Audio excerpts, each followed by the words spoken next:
Check 1 2 1 2, bitch.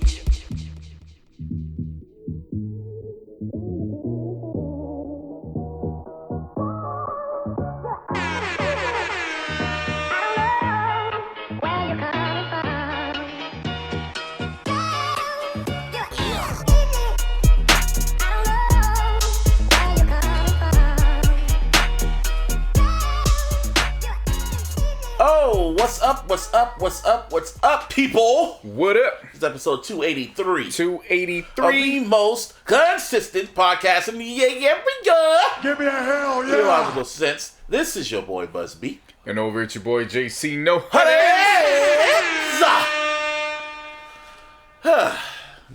Didn't I just see you? I know, right? Like a few days ago. Like the Thanksgiving come down, man. It's like... my job's been like hella fucking dead and shit like that. Everyone's kind of just like unwinding damn near. Like, damn, we gotta go back to work? Fuck.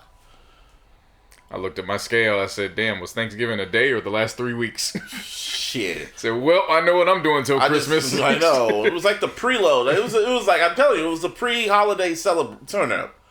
Because, not a lot of shit happened. But, that was your weekend. Like, post-Thanksgiving. I told you, I looked at the scale, and I said, was Thanksgiving for a day, or was it for 3 weeks? Shit, man. Yeah. I'm feeling real Biggie Smalls around this motherfucker right now. I thought I conquered this shit. Man. Yeah, I was kind of listening to some more Michael, and I kind of stumbled across the song. Even though I knew this song existed, but I never really listened to it like that. But there's a song on the 25th anniversary of Bad, because it was like throwaway tracks or whatever, tracks he didn't use for the album. There was a song called Song Groove, in parentheses, a.k.a. Abortion Papers. And what kind of shit we're not going to play the record because we don't want Sony coming after us. Exactly. We ain't going to take that chance. But Michael, a wild boy, man. He was singing that shit from his soul. Them abortion papers. That Quincy was like, what the fuck is this? What kind of shit is that? He was singing that shit from his soul, like... That nigga had pen to paper. Every time he wrote, you didn't hear abortion papers, you just heard. Oh, yeah. Oh, yeah. There's powerful niggardry at work here. Vincent Price, too. It's only right. He had the nerve to call the song Song Groove. Yeah. What kind of demonic shit is that? Yeah, because he knew what was going to get. Nigga was gigging while telling the bitch get them abortion. Yeah. Even though he wasn't really singing about it. It's like a whole story about a chick. You played that shit, that motherfucker said, them abortion papers. That's it, he said, woo!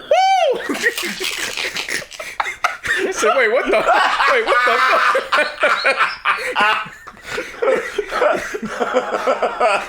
Them abortion papers. Woo! Said, wait, what the hell? And I told him, I was like, yeah, you told him he touched them kids. He didn't touch them kids. He didn't want them kids. Yeah, how you touch something you don't want? He touched them boys. He don't want them boys. He don't want no kids. Then he has 2 kids after death, but still. Yeah, he played that song for Quincy, and Quincy was like, Mike, what is this? Yeah, but other than that, man, like I was listening to like music. I was kind of going through Michael's catalog and shit. Mm-hmm. And I stumbled, and I got to Heal the World. And I was listening to Heal the World, and I'm like, I really do not like this song. Like, I know it's the most important song of Michael's life and shit, but it's such like, it's too peaceful. I like Earth Song a lot better. They Don't Care About Us like that. I hate that damn song. You hate Earth Song? Yeah. What about it? Nigga taking you to church. See, I like that song because it drives the truth home a little more clearer. You know? It would be funny if you're like, what's the healing song called again? Heal the World. Yeah, Heal the World. Just, you mean, you are not alone. Yeah, this is like, heal the world. Make it a better place. Like, nigga, fuck that song, man. So I like Earth Song, but it just gets to the point, like, as I said, if I say this on Twitter, MJ fans will probably not like me for that. So I was thinking, like, from your favorite artists, what are some hot takes that, the community, the stan community would come after you? Like, for your favorites. Hot takes? Like, what's one opinion that a lot of people won't agree with? Like from the stan base. Kendrick Lamar benefited from J-Rock's failed first contract? Yeah. Oh, yeah, I don't think that's a hot take. That's like the truth. It'll still be, oh, what do you mean by that? Yeah. And to say he learned from the mistakes. He had a goal went within. Warner Brothers was kind of shoving J-Rock around in the sense of, well, just chill over here. And it took J-Rock needing to go with Tech 9. Mm-hmm. You know Strange music. Right. Play that song at the end, yeah. I mean, for albums, I'm trying to think what's like one, like, for me, 'cause I was really thinking about it, because I do not like Heal the World, like, at all. I really do not like that damn song. And certain Michael songs, like, even from M, like, I'm very a harsh critic about him sometimes. You know I'm a harsh critic. And it's just like, some days I just wish, like, nigga, I wish the revival never happened. Like, ugh. But it did. And it, and it brought back the M I do like, but... well, I've already said what I need to say about Nas. Congrats to Nas. Yeah, you're very highly... But what about Pac? Is it like a hot take about Pac that some of the Pac fans will come after you for? No, because... Well, not a hot take, like an opinion that you feel, but the stan base won't agree with you on. Not really, because he was so diverse. There's not really much to say. What about Ice Cube? That correlates more to Nas. It's more of a slight on Nas. Which is what? If Ice Cube was from New York, then he would get the same love as Nas. He'd be the biggest artist, yeah. Yeah, I feel you on that one. I don't really have too many critiques about my favorites in terms that would like shake the table. Stan base, yeah. Yeah, everybody knows it for that part. Like, you like a majority of this shit, but there's like some stuff you just be looking at sideways and shit. Like, for me, when it comes to Michael, yeah, Heal the World? Like, it's just... I mean, I've already said this about Kanye. I mean, Yeezus and the Life of Pablo, for me, it's about the sound. Yeah. It's all about the sounds, because them damn lyrics. Yeah.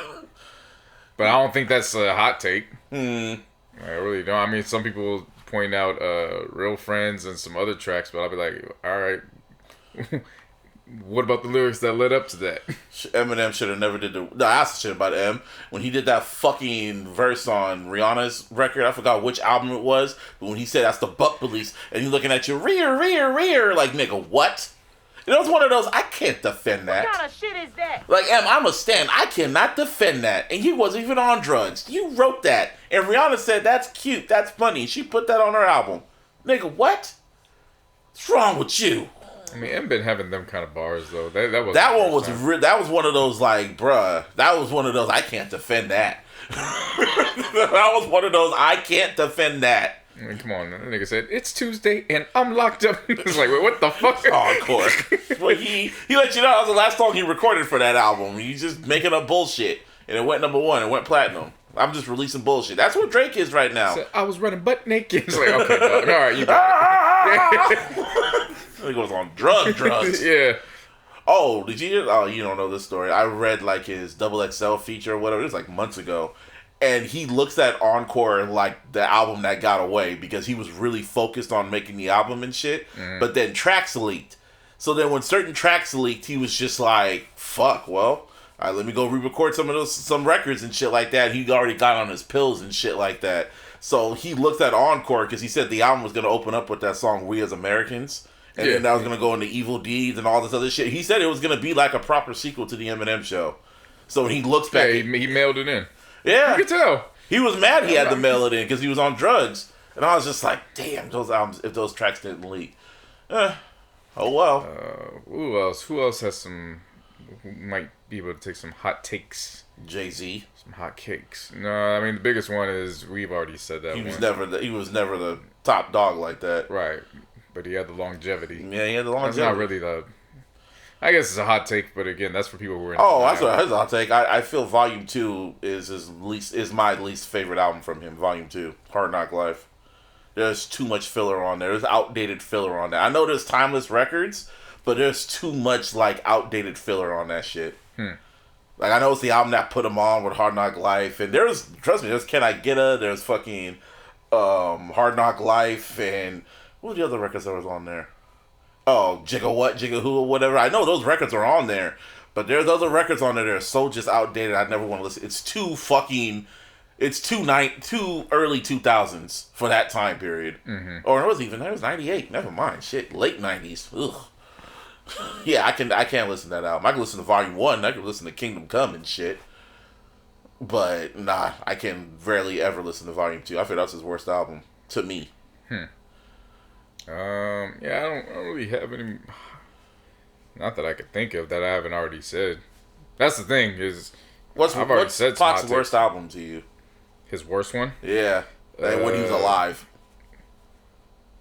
Yeah, I can't say the posthumous because that's yeah. easy. I was like, those are yeah. Yeah, but when he was alive,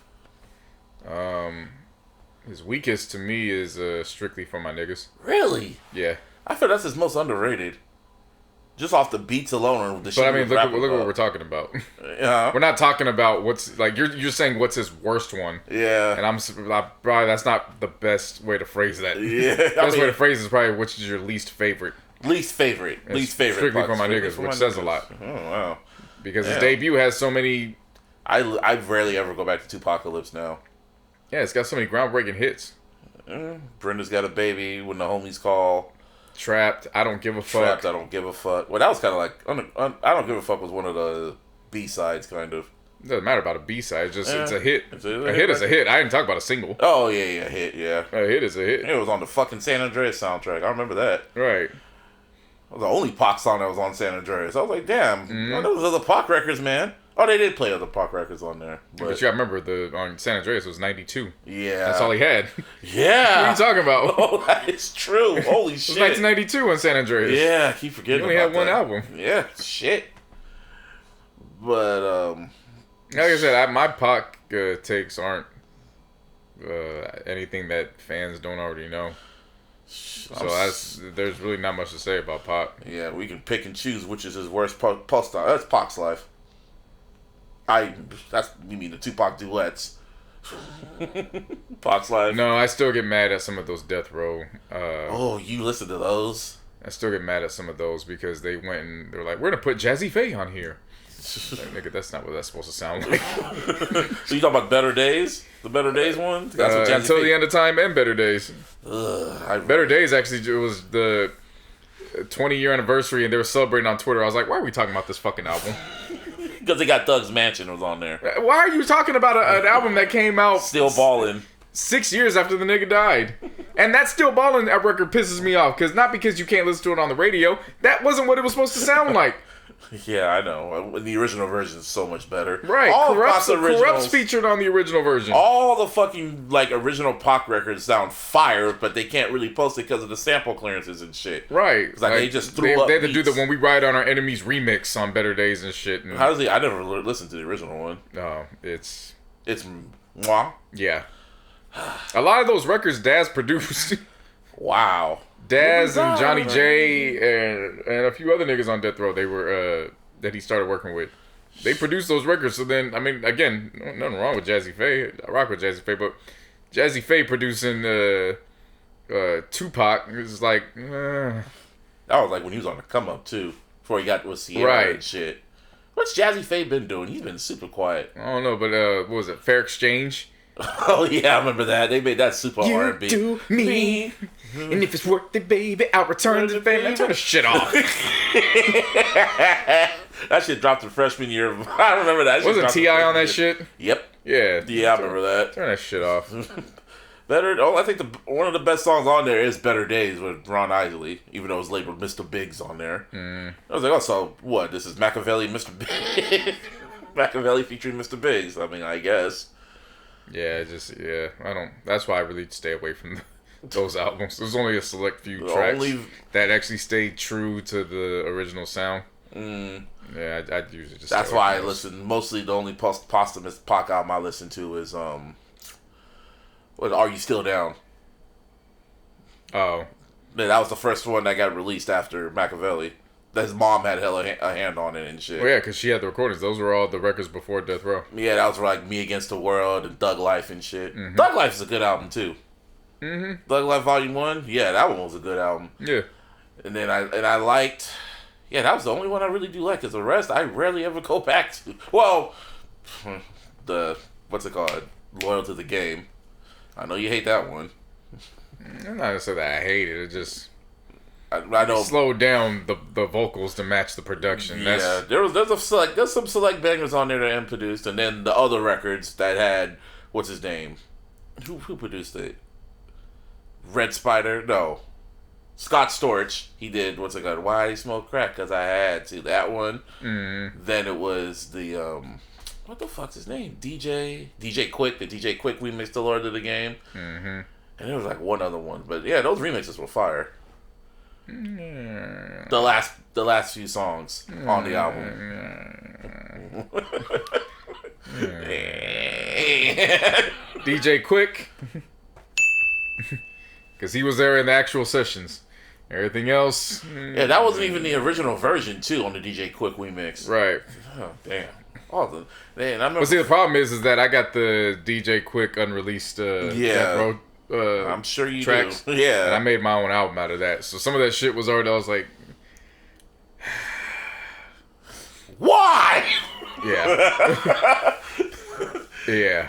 You hate like making fucking separate albums. See, that's why it would have been nice to have DJ Quick executive produce the Loyal to the Game project with M or just no. Just DJ. M Quick. could have been a nice feature, and that would have been that. Yeah, because DJ Quick should have. It would have been nice for DJ Quick to spearhead that one. Yeah. All M did was write a note to Afeni, and Afeni said, "Oh, that's sweet. Okay." Right. Even M was shocked, like, "Oh, what?" I think the best one he did wasn't even on that album. It was on the fucking Resurrection soundtrack. Yeah. The Running, Dying to Live. That was the perfect beat. He made it a documentary that matched the Tupac Resurrection documentary. He had how he found those fucking verses from Pac and Biggie on the Running single. I was like, wow. And he made the conscious decision not to rap over it, which was I was like, because a lot of these niggas would have rapped over that shit with them. Right. Ross would have did it. Drake would have did it. J. Cole probably would have did it. No, M was like, nah, I gotta leave this alone.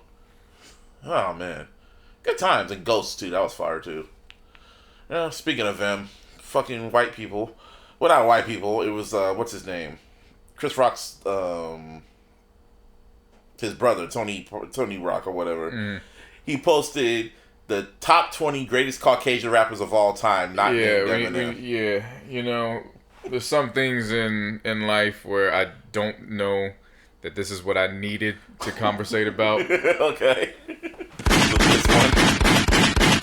And I've been waiting. I didn't know that the first rap song that I rapped in my entire life, being Ice Ice Baby, prepared me for this. To this moment. It prepared me for this moment. Because again, like I always say, when it was young, baby JC, no hundreds. I obviously wasn't getting that NWA. Yeah. I was getting that MC Hammer and that Vanilla Ice. And that's how I fell in love with Ice hip-hop. Ice Baby still knocks, man. And so does You Can't Touch This. Oh, yeah.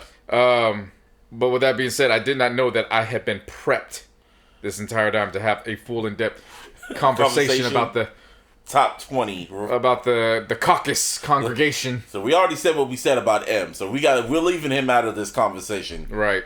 So, well, he's number one. I don't have a problem with that. I know. I don't got a problem because he is the definitive. But everything rapper. else, it's reason for concern. Yeah, it's just rappers that you just know. Number 20, I don't even see a number 20 on here. Yeah, I can't see it either. Yeah. It's John Cena. But on a more serious note, he's pretty decent though. Mac Miller is way too low. Way too low. Lil Dicky is way too high. Yeah, Dicky needs to be in like the top. He needs to be rapped by Kid Rock. Yeah, G-Eazy is too low. Bubba Sparks is way too low. Jack Harlow is I see the potential, but are we talking about just technique or overall career? Both. I'm taking everything into consideration. Bubba Sparks is way too low for that. Lil Dicky needs to be right by Machine Gun Kelly, but maybe higher than Machine Gun Kelly. I think you have a legitimate argument for Bubba Sparks and Paul Wall being in your top 5 greatest white rappers all time. By far. Bubba Sparks, and it's crazy, he's the only one that has that song. Everyone that knows Bubba Sparks, you booty, booty, booty, booty, rocking everywhere. Or, but we know that nigga for Ugly and Deliverance. Like, come on, that boy could rap. Like, that was Timbaland's best attempt to get in his white boy. Did work, but Brother Sparks can rap. I don't know why Post Malone's on here. He has constantly said don't call him a rapper. He's not even a rapper. He's a harmonizer. See, they don't listen to nobody.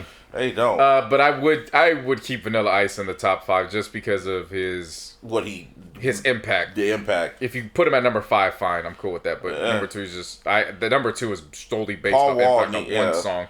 Marky Mark, why is he here? He doesn't rap. Okay. And why is he number 3? He doesn't rap. He doesn't rap at all. He's like, yeah, come on, let's get it. And he regrets that decision for the rest of his career. He hates that shit. Like, why'd I have to do that? Marky Mark and Kid Rock might have. Well, Kid Rock at one point did rap. He did. Yeah, and despite Kid Rock's political stances lately, I will say Marky Mark is probably the only racist on here. Kid Rock might be insensitive as fuck, but Kid Rock was sitting with Too Short at the table when Too Short was writing his rhymes. Yeah, so, he does know the culture. He's from Detroit. He mixed at these hip hop shows. He knows these motherfuckers. Yeah, Kid Rock can talk all that talk, but if you put him in a room with Too Short, he turned into Anakin looking at Obi-Wan Kenobi. You put him in a room with these people, he'll be cool with damn near all of them. It might be Darth Rock. Yeah. But you put Too Short in there, he gonna be Anakid. Anakid, yeah. Let's see. Everlast, I don't know too much about Everlast. So that's the jump around dude, House of Pain. I know, but yeah. He only had one hit too. Right. Well, no, he had a few hits. Iggy Azalea. Is she white? She's Australian. She's super white.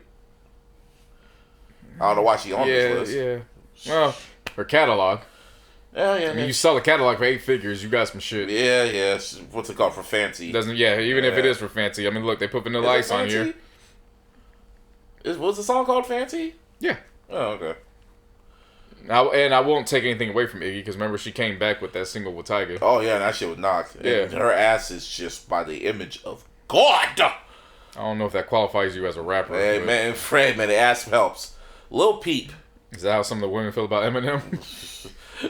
You're the one that brought it up, so you want to answer for that. They like, I don't know, but they probably like him when he, in his early years, he looked like someone straight out of a fucking boy band. Eminem, like in the early years with the blonde hair and shit, he looked like someone that could have been a pop star or a boy band until you heard him talk and heard him rap. And like, oh, ew. Machine Gun Kelly, he's too low. Yeah, he should be a little bit higher. He went up against the number 1 on here, and I'm not saying survived. Yeah, but that says a lot. That says a lot. I gave him props for that, though. In hindsight, that's a lot of balls to do. Yeah, and have people really, and out of all the people say that MGK is the only one who put a dent in M's armor. The only rapper, he's one of the only rappers that people consider. And I'm a stan, and I don't agree, but to have that narrative out there, shit, I gotta give him props on that. He wasn't afraid of him either. No pun intended.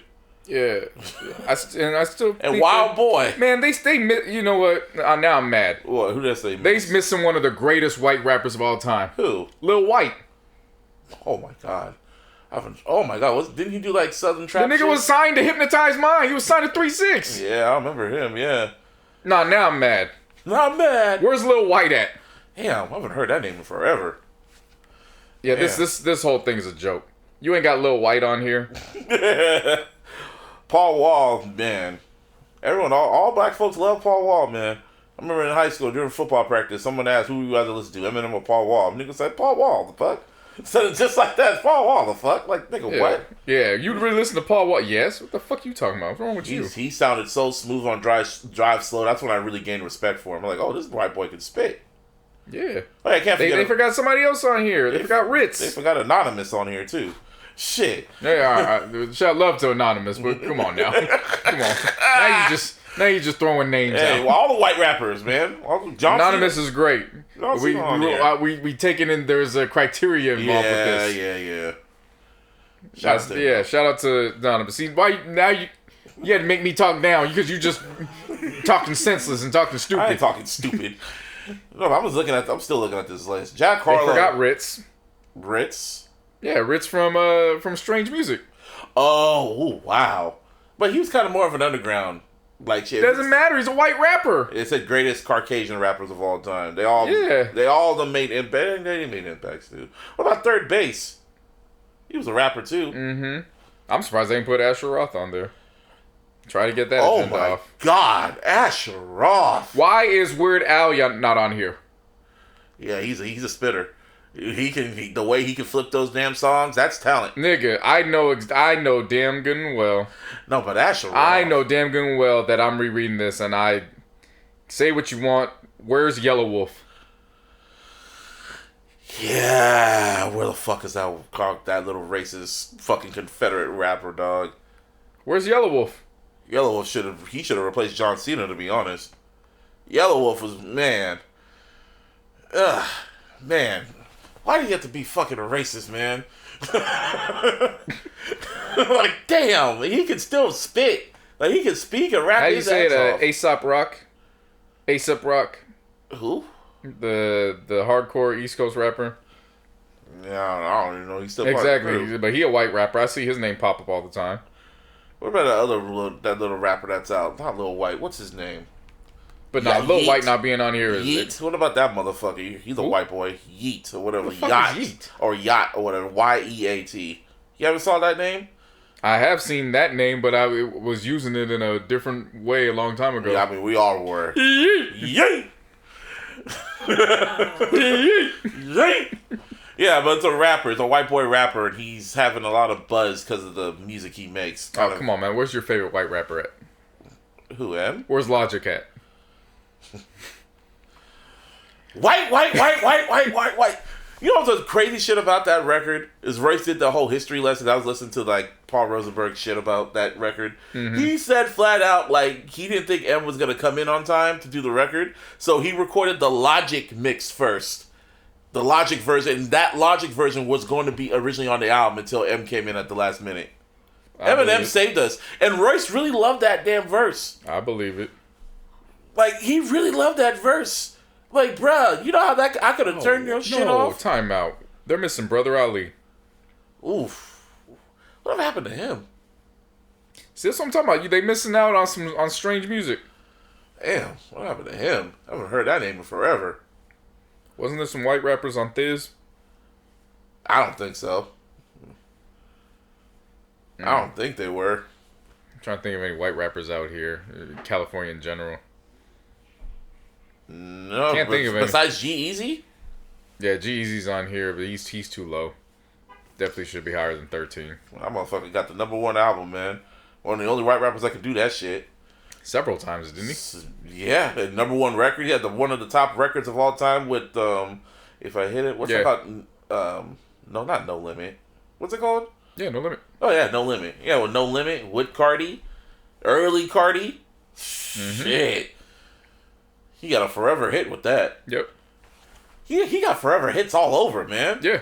Niggas be talking shit, but I'm like, nah, man. That nigga from Oakland. You guys listen to G-Eazy? You're damn right we listen to G-Eazy. Bay Area's very own. Fuck out of here. Bay Area's very own. Come on, have Megan Thee Stallion style on his lap and shit, kissing on her neck, and he got away with it? A Bay Area nigga did that shit. Motherfucker. But Jack Harlow, I'm kind of curious where he's gonna go. Like, from... I have faith in him. Like, I feel he could figure it out. Because I did like his album. And I mean, I didn't like it to death. But I could just... People were, like, dissing that album fucking serious. I'm like, dude, this is what his last album sounded like. Yeah. Like, I don't get it. But Lil Dicky could rap. He can't. He's just too high. Yeah. He's not even rapping like that no more. He has his show going. So he ain't even thinking about rapping. Right. And Mac Miller, man... I put Mac Miller at #2. Mm-hmm. Yeah, I can get that. Get Marky Mark off that shit. Yeah. Shit. And let's see what else is going on. Well, yeah, Kanye got to pay child support.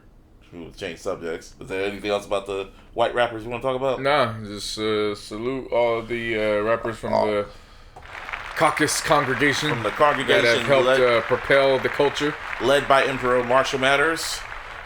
He's like the personification of the perfect white rapper. Nah, it was led by Vanilla Ice. Well, Vanilla Ice, but he was the perfect offspring from Vanilla Ice. Yeah, but Vanilla Ice is the emperor.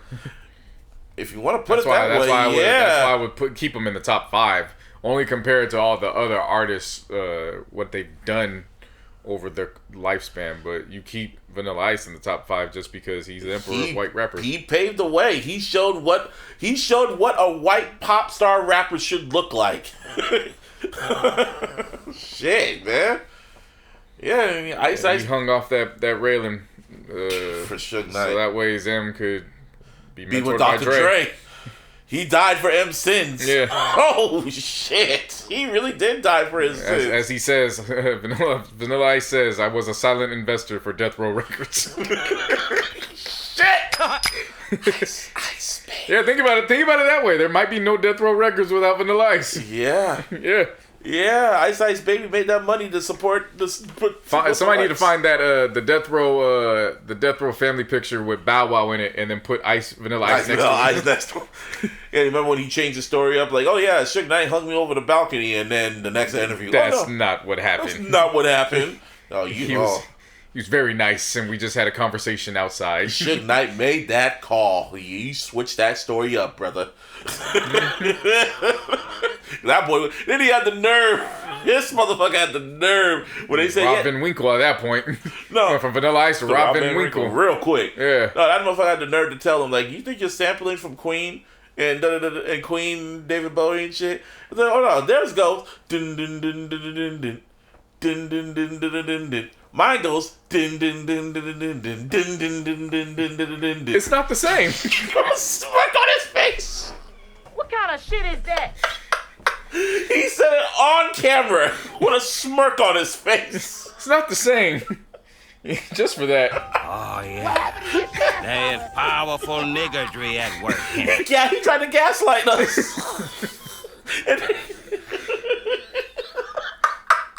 Nigga added 2 ding dings and said it's not the same. Like he doesn't understand. We know what sampling means. He said ding ding ding ding ding. No. Ding ding ding ding ding ding ding ding ding ding ding ding ding. It's not the same. Yeah. Just change one lyric. That's not the same. Queen said, you know what? We was gonna have a conversation and we was gonna get it right, but since you wanna try to bullshit us, motherfucker, here's the fucking papers. If you don't take these motherfucking papers, yeah. This motherfucker.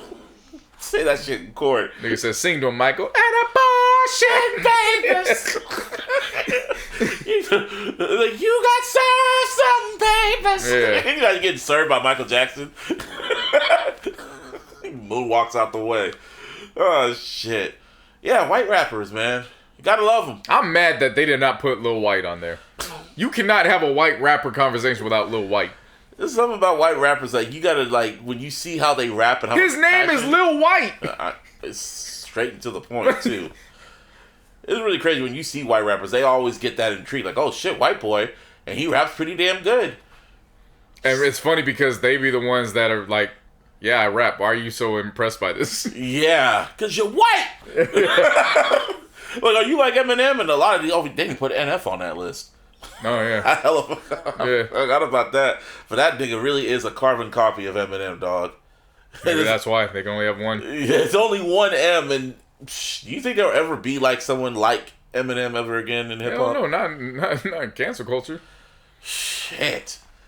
Like, he's like a once in a lifetime artist, type of artist. Like, no other white rapper is gonna achieve what M achieved like that. That's what makes them so unique, and so it's great to have that understanding that that's the type of caliber artist that they are. The bar is just the right place, right time. Yeah. DMX is another rapper. Right place, right time. Right place, right time. Because there's never going to be another one like DMX. Mm-mm. You know what I mean? So there's just, a lot of people could come in and be smooth and chill like Snoop. But you ain't going to do it for 30 years like Snoop. Not like Maybe Snoop. 40 years now. And still find himself on historic albums and historic moments and shit throughout pop culture. Yeah, he's 30 years everywhere. Like, he's on your TVs, lunchboxes. He's in wrestling. He's in cartoons. He's nigga. And you know what makes Snoop so dope?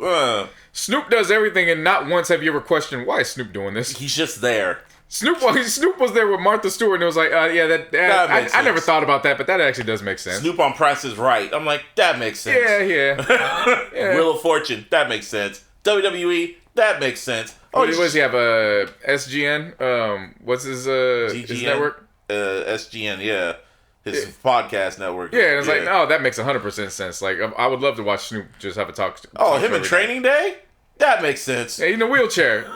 Well, he smoked some weed. Like, he's probably had a concussion. Let him sit down. That makes a lot of sense. He really is he's the official ambassador of hip hop, Snoop Dogg. He's like, there's a lot of ambassadors in hip hop. He is the originator. There needs to be a Snoop Dogg Day. Dead ass. Damn, I gotta appreciate that, man. Yeah. Snoop is probably, you could probably count him on one hand. The rapper where, all right, Snoop's in the White House. Yeah, that makes sense. Yeah. Has he been in the White House? I wouldn't doubt it. Yeah, he probably was. And he's part of every history-making moment. He's probably in hip-hop. sneaking holes to Bill Clinton. Yeah, he's probably every history moment in hip hop. Snoop Dogg made an appearance. Yeah, that's fucking nuts, man. Appreciate Snoop Dogg. We talk about white rappers, and we start talking about, but when it comes back to the white rappers shit, yeah, you know when Snoop co-signed Eminem, that was another like, oh wow, Dr. Dre co-signed him. Oh damn, Snoop Dogg called Eminem the Great White Hope. Mm-hmm. You will always have that. Shit. Like I said, I don't know if there's gonna be another Great White Hope in hip hop. Hey, shit, you got Logic. That he tried on that. Nope. I think Drake's the closest one, I guess, because he's half white and shit. Nah, his hair. You can say what you want about his hair not being nappy enough, but it's still black enough to get pulled over by the police. Yeah, true that. Yeah, and he can say nigga. Mm-hmm.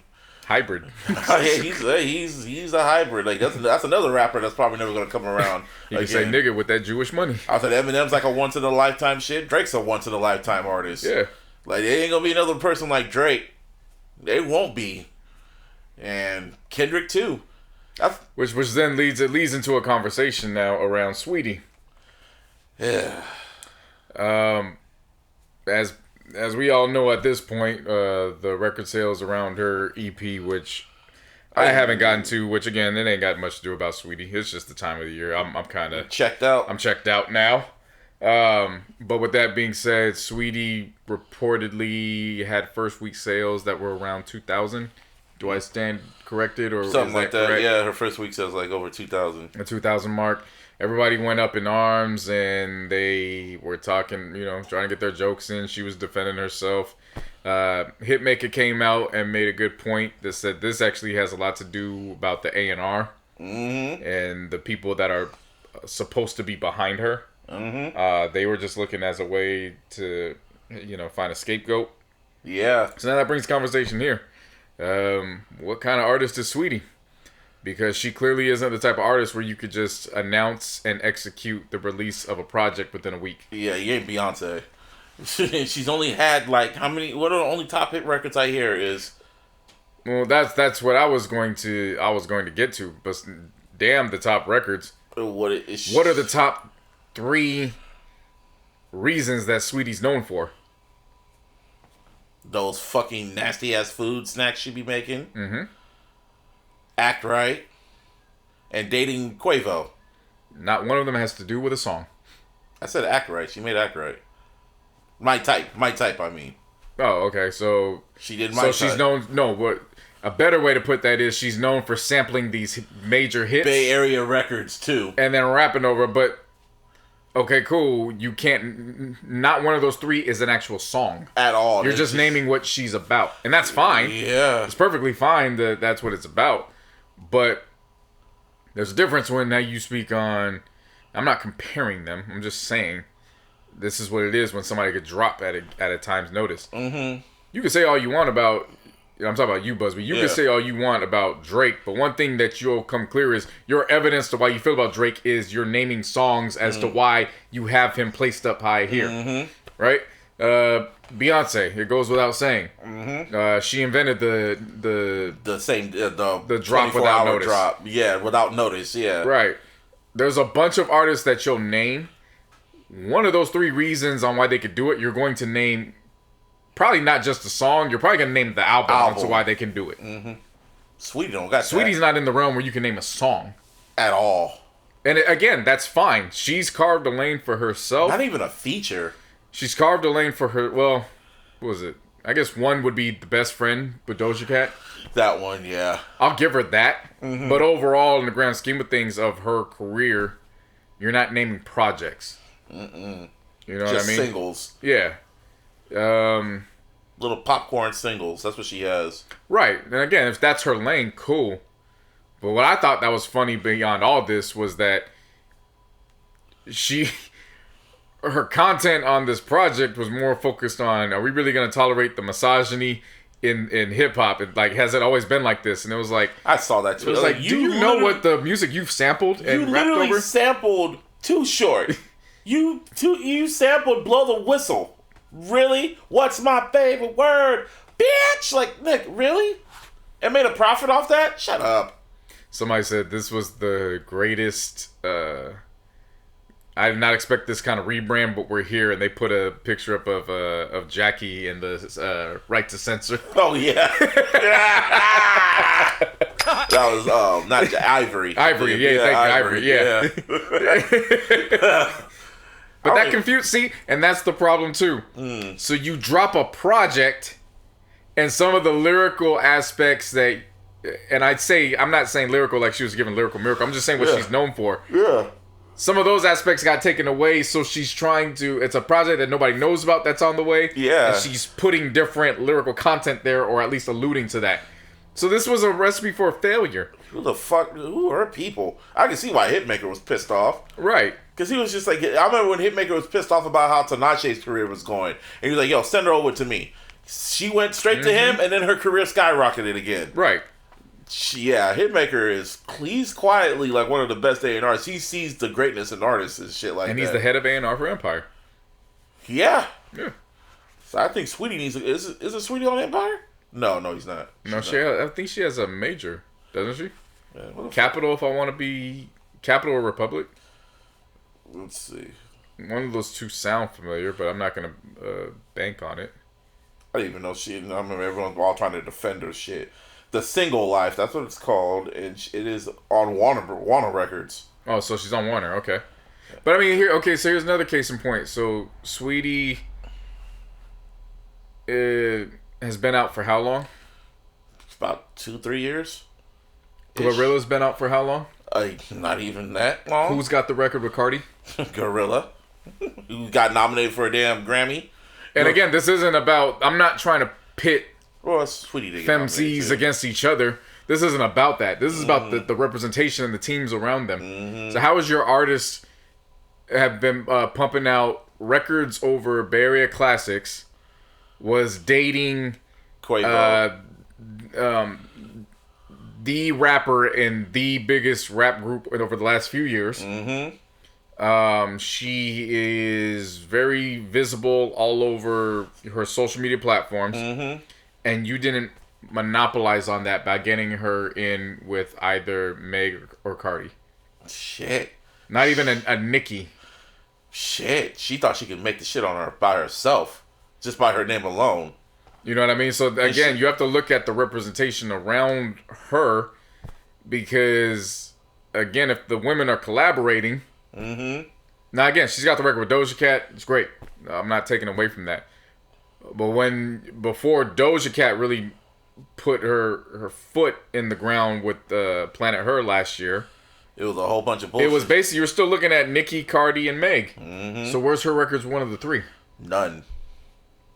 That says a lot. It does say a lot. You know what I mean? And again, that even goes into what other people were talking about, which was, okay, how many of her followers are on all her social media? Oh, like 600 million or some shit like that. Right. Within the millions. Yeah, I wouldn't say 600 well, not million. 600, I think, that's too high. Yeah. I would say it's in the realm of millions. Millions! That goes without saying. Those aren't paying customers. Nope. Those people that just... A lot of those are men that just want to look at her. That too. You know what I mean? That's all, and all she posted on there. Damn.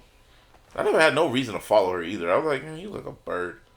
I do follow her because I've been interested in. I see the potential in her in terms of best friend. Yeah.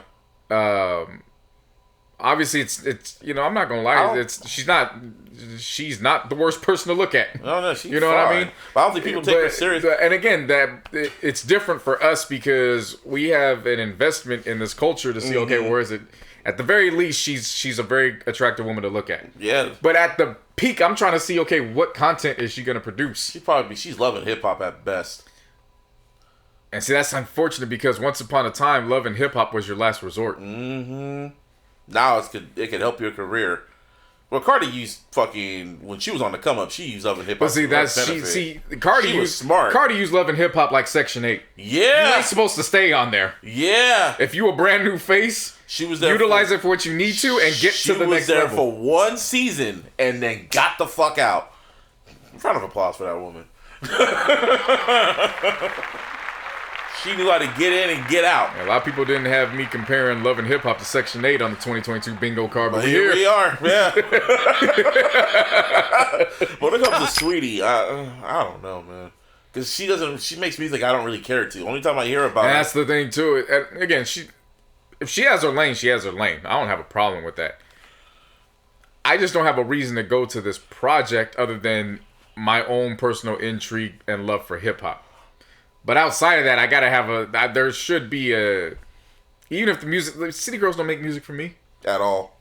I've listened to the City Girl projects. Same with Megan. Megan doesn't make music for me, but I still listen. I still feel her album this year was one of the best projects this year. Like there's gotta be a pull and attractiveness. So attractiveness to the music. Mm-hmm. I don't get that from Saweetie. Yeah, me neither. Which is a shame because I do believe she has it in her. Yeah, she does. And I think she wanted to try something different, but she just had the wrong people around her. Yeah, because you can't try... First of all, the timing was off. Way off. Because, again, I don't know this, for example, I heard one of the records was at Quavo. Yeah. And this is the timing now where it's mourning. When he's mourning the death of his best friend and family member. Yeah, and I saw people say that... well, she's still entitled to speak her truth, so it's whatever. And it's like, okay, let's might talk about your cousin that way. We'll see. Yeah, we'll see how open you are to their truth. That was very bad timing on her part. Number 2, again, her usual lyrical content, from what I've been hearing, it's not what it would be. Mm-hmm. You can't drop this damn late out of nowhere, especially in November. When everyone's kind of checking out already. Right. Grammy nominations are out. Like, you gonna drop now. Right. You could have just waited till January for that shit. Yeah. Like, honestly, you should have just waited till January. Because nothing comes out in January. Like, everything's kind of just chill. So if you would have dropped this little EP in the middle of, like, people coming fresh off New Year's and shit like that, yeah. People would have kind of checked for you. But no. You just want to be stupid. Yeah, I don't know if it's... I'm not going to put it all on her. I don't know what the team is doing around her, but they definitely aren't helping her. Mm-mm. But, again, that's another conversation for when people make fun of others on social media. Oh, I don't even look at you for having all those followers. Yeah, but you making fun of somebody whose followers are loyal to the soil. Yeah. I think with her, I just kind of I don't take her serious as an artist. As a music artist, she just like one of them. She's a personality. Very, very much so a personality. Yeah, she's definitely a personality that happens to dabble in music. Yeah, that happens to. Yeah, no, I agree. I've reached that point because again, at one point I was looking at what's her potential? What could she be? Because I thought she had the greatest potential. Mm-hmm. But it's becoming evident that she's a personality that happens to do music, and again, nothing is wrong with that. Mm-mm. But you got to call a spade a spade. Yeah, by far. Because again, Glorilla been in the mainstream for under a year now. Mm-hmm. And look at how Yo.O.D and the team has got her in position. They got her a Grammy nomination. Like she's if I were to really sit down and think about it, next year she probably is going to have one of the most anticipated projects in hip hop. Most likely.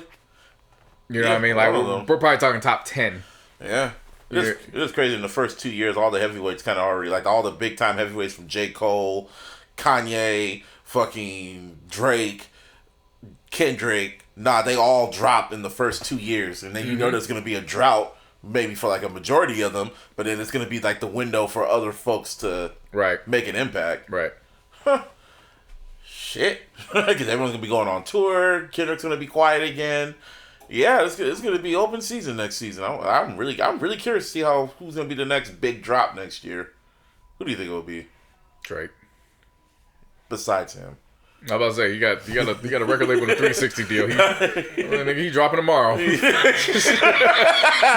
Besides Drake. Besides Arbery. Miguel. Bruno Mars. I see Bruno Mars. I feel John Legend might drop. He already did. No, he gonna drop something else. I'm hearing him at the grocery store randomly. And you know how I am. When if I hear your music pop up, I'm like, oh, you got something. Yeah, now Miguel. Bruno Mars. I guess Miguel and his wife are going through a second divorce or breakup. Oh, that album's about to be. Mwah. So, yeah. Bruno Mars, I feel, is coming. That's probably why he didn't want to go to the Grammys, because he got some other shit cooking. And when that drops, oh boy, that's gonna take over everything. Who else? Let's see. Hip hop. I don't know. Besides Drake, J.O.O.D. maybe. Big Sean. That's if he decides that the timing's right. Yeah. Maybe we just want to show back for another year. Congratulations. Oh, congratulations on having Janae a son. Janae Aiko. Yeah. Healthy baby boy. I would say J.O.O.D. I'm a boy. That's the next phase. Through his little MCU phase, it's I'm a boy. That's next. So he might be dropping just to remind niggas who he is. Oh, Meek Mill's dropping pretty soon. Oh yeah, he already dropped the EP. That shit's already out. So that means an album's coming pretty soon. If he wants to drop it, but yeah. Yeah. Yeah, Meek Mill. Wale was really quiet this year. Again, 21 Savage. No, but I'm back to Wale. He only dropped one feature this year. He didn't drop no new music at all. He was relatively. Well, he dropped an album last year. I know, but he always is active throughout the year and shit. This year, after WrestleMania weekend, he was quiet. He has not dropped no music. He hasn't even been active. Well, remember, he was on tour. He was on tour going into WrestleMania. I saw him. Oh yeah. He needed a break. Yeah, but I'm telling you, he has been MIA. I even tried to hit him up sometimes just to be like, hey man, I hope it's all good with you. He read it, but didn't say nothing back. And I'm like, okay. But he is very just silent. And I noticed it too. I'm like, damn, he didn't draw no new music this year. I'd like to think that it was like, okay, it's time for me to go back home. I think when WrestleMania comes along, I think that's when he's gonna peak out. Yeah, because Wale Mania, he's gonna have to peak out. Like I said, he was on tour going into WrestleMania. I saw him in February. Yeah. And he was still touring even during WrestleMania. Right. So, he probably just looking at it like, all right, man, I'm going home. Yeah, I'm going to chill for a bit. Right. Get myself right. Yeah, I can see that. But Wale, I really expect him to drop something. He's probably been recording for all we know. Yeah. And, I guess Rick Ross and Meek Mill squashed their beef, quote unquote. I don't know if you heard about that. Because Meek Mill had his birthday. He's still on MMG or he's off? He's been off MMG, I think. I don't know if he's still on MMG. But he's independent because he doesn't have Rock Nation. Oh, okay. But yeah, Rick Ross came out during his concert. And it was like, oh, they squashed their beef. And niggas was like, they had beef? Unless you were on Twitter and you knew that some shit was going on between them behind the scenes. But yeah. Meek Mill needs like a producer. He needs like a hit boy in his life. No. No. When I say a hit boy, I mean like a producer that gets him. And he just needs to be locked in a room with them. No, he just needs to go into Dream Chasers mode. Yeah. The Dream Chasers mode is when he's at his most dangerous. His best, yeah, lyrically. And you don't need... He's proven he doesn't need one producer to do that. Yeah. Meek Mill needs a variety. That's the thing. Yeah. Rappers like that, you actually stumbled upon a great conversation piece now. Okay. The reason why I said Nas needed a musical director is because sometimes Nas, to me, would just become too monotone and the production would be too monotone. Meek Mill is a live wire. Yeah. He can't be with one producer. He has to be with because multiple. He's too animated. Yeah, he is. So one producer, Hit Boy could do it, don't get me wrong. Nah, but he's too... capture it. He needs to be over various productions. That's what Championships was.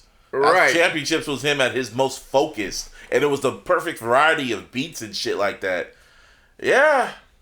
That's the difference. Yeah, that's true. Yeah, he needs that. He needs... Animated artists need variety. Yeah. Because they themselves are an instrument. That's why DMX needed variety. That's why Eminem needed variety for the longest time. Not just Dre's music. He needed like productions from other folks because he was such an animated rapper and shit. Well, the problem was M was just rapping over his own shit. So then it was That just like too. Yeah, he needed somebody because he was rapping over himself. It was. I mean, that's what J. Cole did. I'm so happy J. Cole did that shit. Finally rapped over other production. Right. And it comes down to. But see, you're understanding now. Yeah. It's the more laid back and more the rappers that can tend to get monotone. Yeah. They need a director in there to be like, okay, we're gonna focus on this. That's what M needs, but he needs someone other than Dre. Like he needs someone other than Dre. But that's why you notice Kendrick Lamar doesn't just have one producer. Mm-hmm. Soundwave is his right hand man. Yeah. But he doesn't just have one producer. He's too animated. He's all over the place. So especially this album, Mr. Morale, he's literally all over the place. He could be turning up. That's why he brought in Kodak Black. Yeah. I'm starting to understand as the weather's getting colder now. Yeah. I think it's nominated for his 4th best album of the year. That's fucking nuts. Mm-hmm. Him and Beyonce. Those are the only two I'm rooting for. Just those two. If Beyonce doesn't get it, Kendrick better get it. But if she doesn't, then this might be your only chance to get it. Beyonce? Yeah, for album of the year. This album was like the perfect. It was the perfect album. It's got a good shot. Out of all them, got a good shot. Out of all them albums, that's the one that needs to get it. Shit, but who knows, man? Yeah. Let's see. Someone who's not gonna be at the Grammys forever or at all. It's Kanye West. Nigga should have shouted, "We want prenup." I guess they settled on the divorce, him and Kim, and he has to pay $200K a month for child support. And I was like, well, damn. It's all based on the money. Yeah, man. That's as much analysis as I get, and I don't get in when it comes to kids. I know. I don't care about all that shit. It's just like for them, it's like just more shit. I have kind of successfully blocked Kanye. I muted him and shit like that. So I just only get little spurts of the shit he's spewing now, and it's just like, my God, the people he's kicking it with are just like super de-duper anti-Semitic people, racist people, all like white boys. Okay, well, if we're gonna just be on the Kanye topic, I saw that Push, as a result of all this, he finally released a statement, which then tells me everything I need to know. Which is? Because Push don't be talking against Kanye. He does not, but when he said flat out, like, there's no form of bigotry, this is very disappointing. When the president, or the former president of good music has to come out and say, you wildin'? Publicly? Yeah. Yeah. All right, so now we got a lot of former artists, and we got a former artist/president. What's the legacy of good music? Talk to me. What is it? Did they overachieve? Did they hit expectations, or did they underachieve? In what way? Well, you answer first before I answer, because I have a way of answering. I look at them. I'm going off the top of the dome, so I'm thinking when it comes to good music, their legacy, they have a pretty good legacy musically. A very good with Kanye, Big Sean, Pusha T, Common, Kid Cudi, Tiana Taylor. Shit, that was a good ass roster. No pun intended. That was a great roster. A lot of classic albums came out of that. From Kanye to Big Sean to Pusher, Kid Cudi. You know what I mean? That's a pretty good average. Good music. Musically, they were great. What about you? Like, really think about it. All those albums that came out of good music, from the College Dropout on to Pusha T. He got Pusha T out of fucking being with the Clips, and he directed him to becoming who he is. Got Big Sean off the street, directed him to become who he is.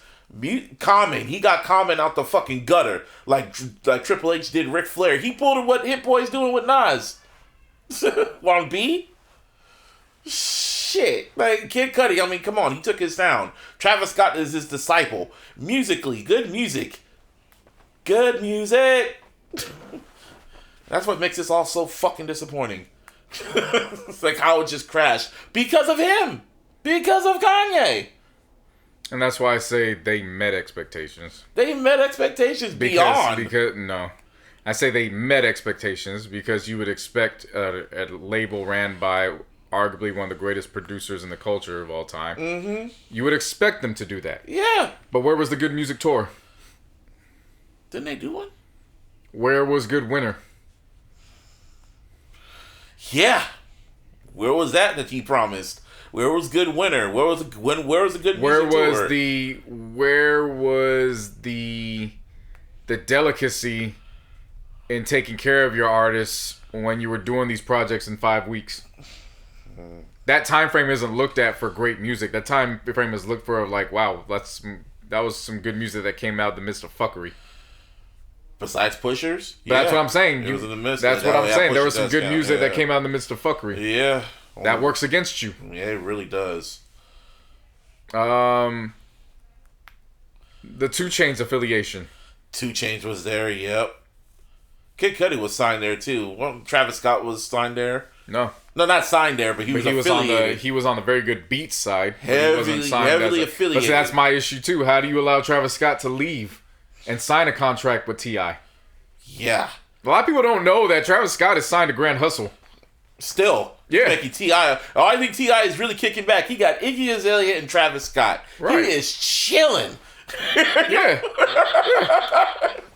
We may need to have a conversation about who are some of the greatest hip hop rappers that became that ran their own labels and came out of nowhere with just gold. Akon, Lady Gaga. Yeah. He kicked back. Usher, he's not a singer, but Usher, Justin Bieber. Jay-Z kind of found Rihanna. I keep telling people this. Yo Gotti. Yeah, Gotti ended up with everybody. Mm-hmm.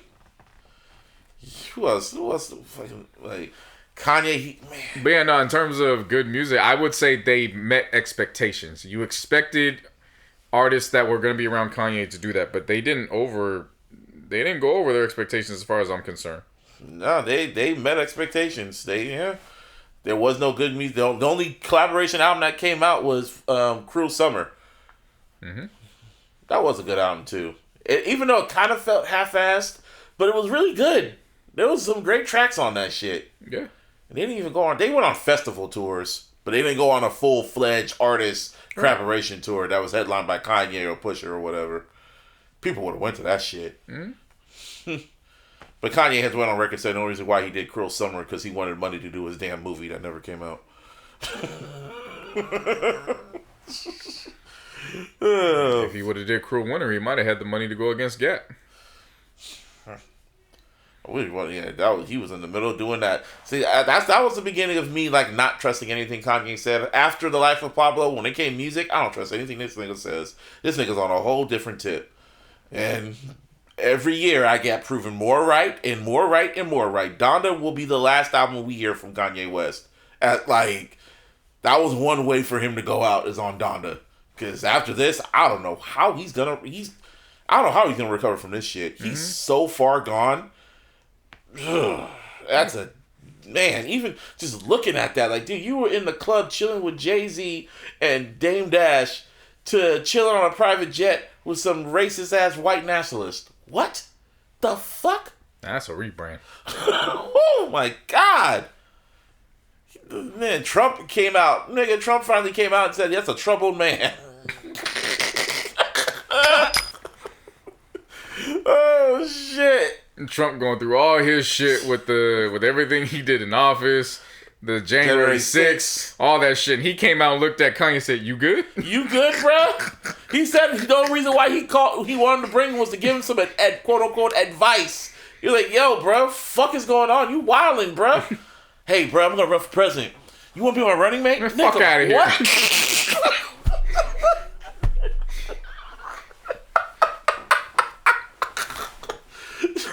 And who are these niggas?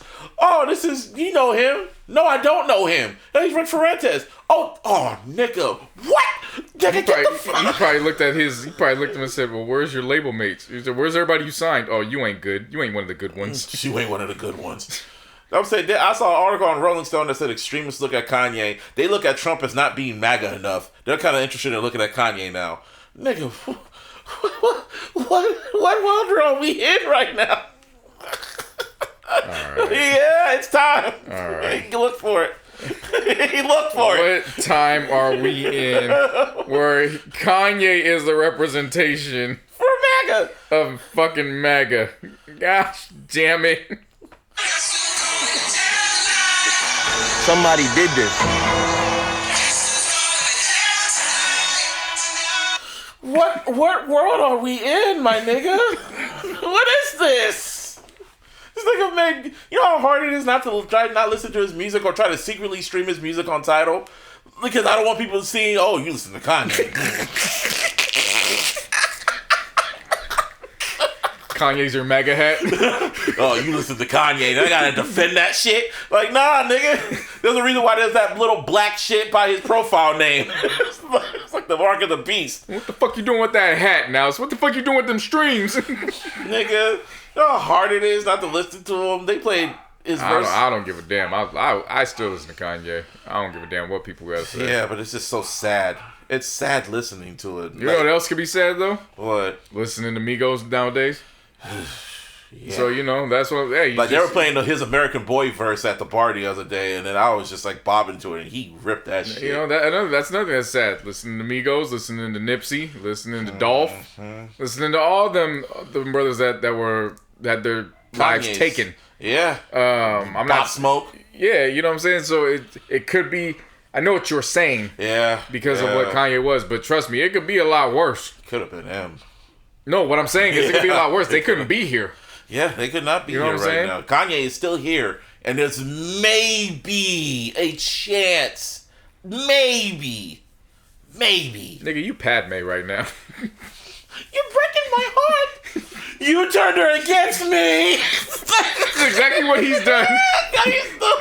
Donald Trump looking at him. You have done that yourself. You've done that yourself.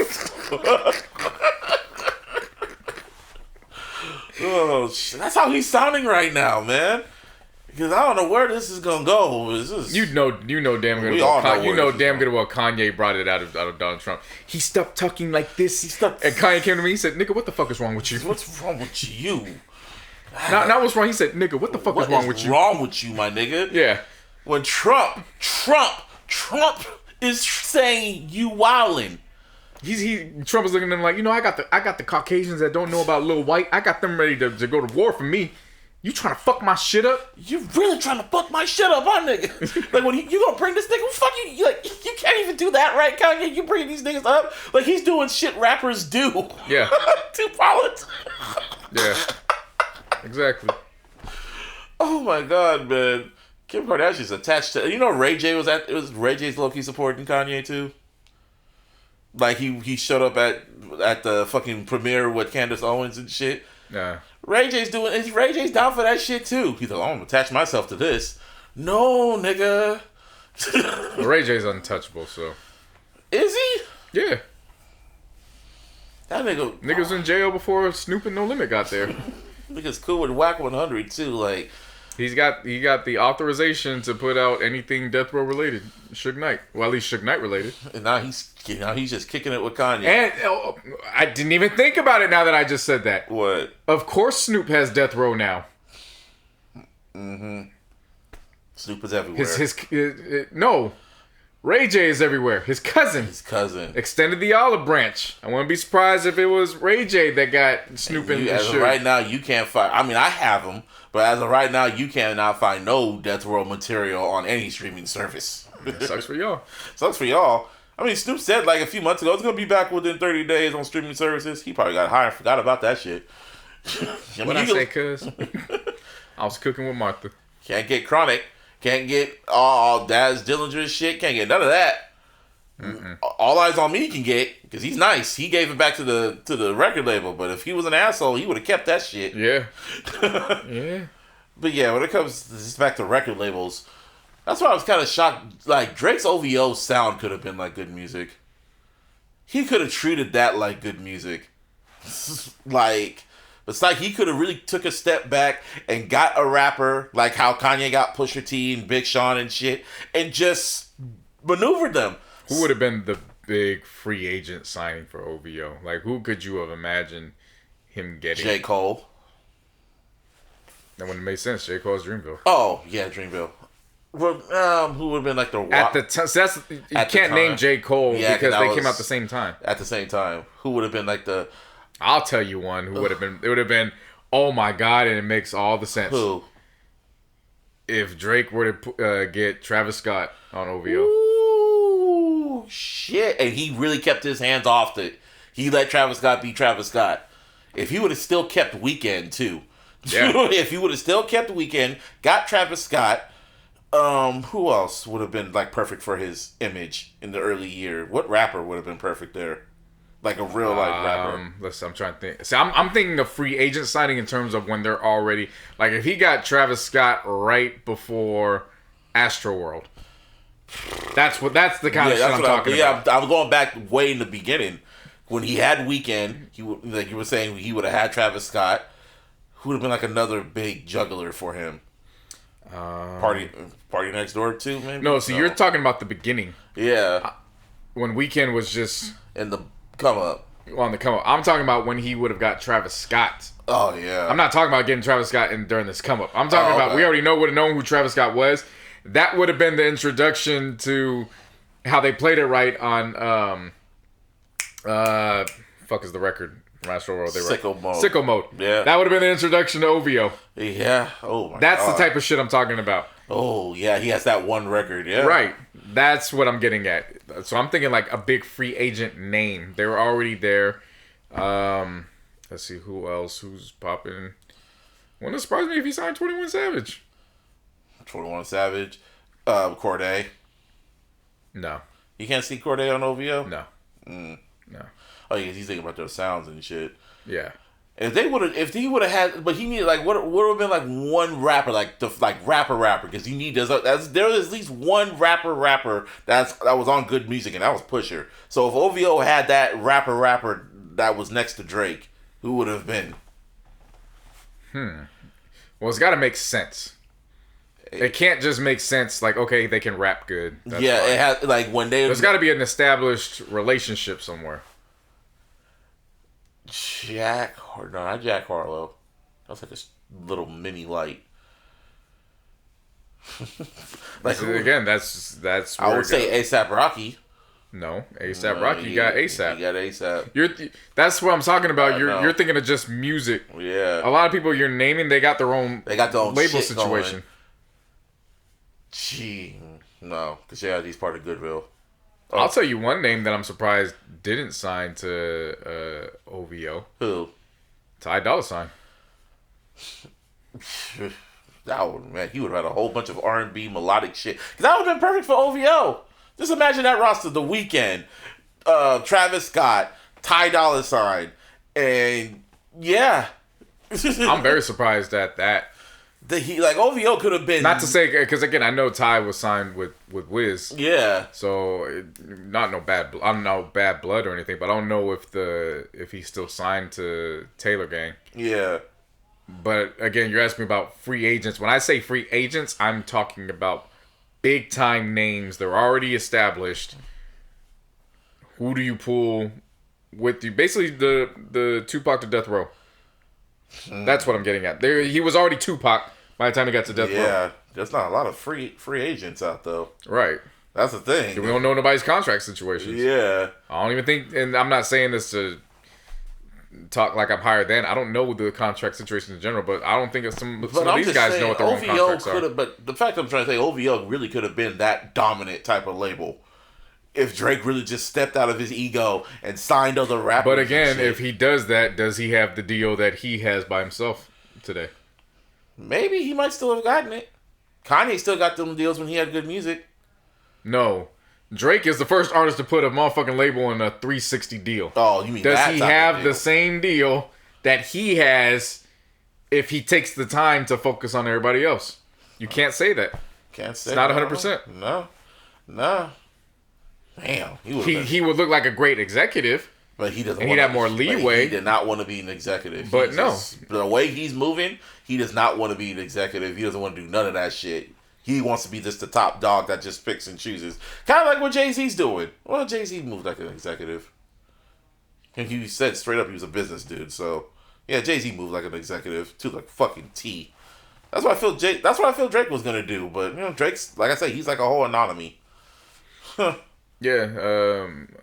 I don't know. Is there any other that would be one name I would imagine though? Just Travis. Everything that rolled out in 2018 would have been perfect for Travis Scott and Drake and OVO. Mm-hmm. Shit, I'm just thinking of that imaginary roster: Travis Scott, Weeknd. That's all he really needs was just those two. He would have just needed them, and he would have been making so much fucking money. She would have to retire from rapping. Like, I don't even need to rap. I got these two now.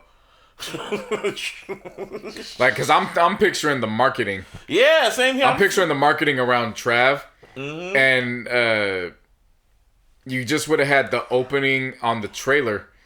I just would have had the opening where Drake does the opening part.